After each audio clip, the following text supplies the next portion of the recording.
So this is our Explorer 2. So just click open, and this is our ticket number 7074871. Then this is our power cord.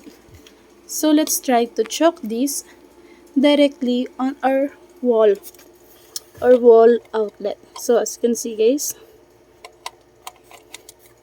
so that is, then let's try. So as you can see, there is a green light. Then let's choke this on our cricut. So this one, then let's just choke. So as you can see, already plug in but no lights. So let's try to plug in again. So remove, then try to plug in. So as you can see, there is just like 1 second blink red light and no lights again. So let's try again. As you can see, that's what I told you, that there is no light, permanent light, only 1 second blink red light.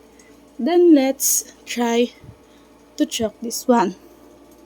So here, then